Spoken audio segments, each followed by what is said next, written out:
Monday the 15th of May, and another flowery day on the Hanamichi.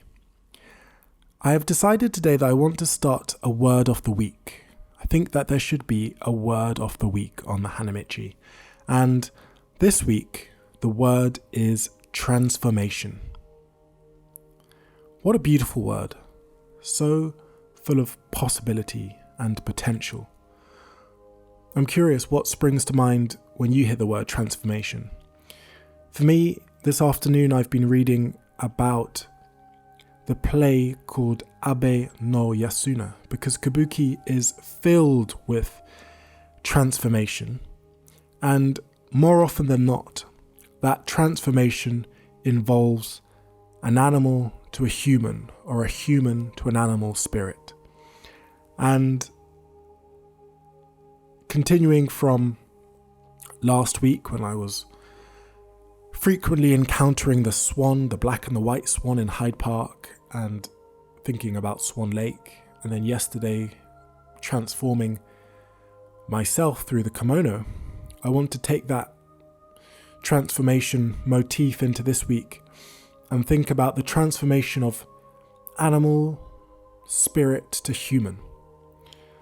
I have this really beautiful book in my library which is now in front of me. It's by Catherine M. Bull, and it's called Decorative Motifs of Oriental Art. And it has chapters dedicated to various animals and takes you through the mythological and historical significance and how they've been depicted in art and poetry.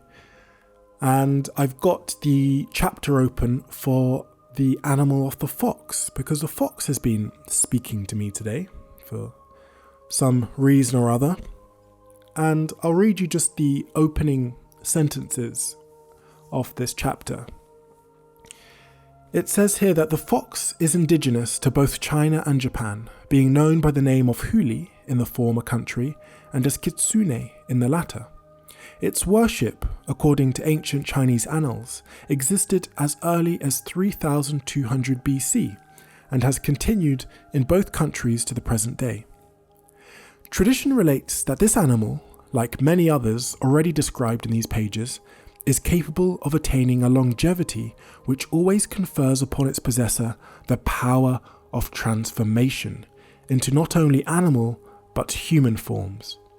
With the fox, however, this faculty exceeds that of any other creature, for it is recorded that at the age of 50 it can take the form of an ordinary woman, but at 100 it may become either a wizard endowed with powers of magic or a beautiful maiden who waylays young men and with cunning wiles bewitches and leads them to their doom.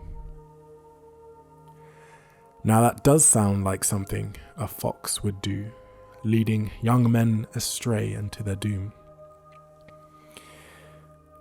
I've been reading about this play Abe no Yasuna, which is in Japanese mythology about a young, handsome nobleman who is one day walking through the gardens of the temple of the rice god Inari, and while reciting his poems aloud, comes across a party of young men who are hunting a white fox.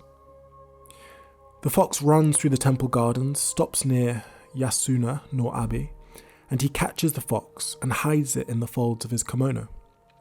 The hunters eventually give up the chase and leave, and then Yasuna frees the fox. A year or so later, Yasuna falls in love with a beautiful woman, as one does, and she gives birth to a boy. The boy's name is Abe no Seimai.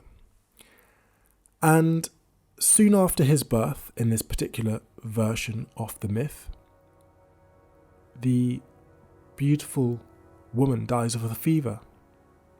And then 3 days after she dies, she appears to her husband Yasuna in a dream, telling him not to weep, as she was the fox he had saved earlier.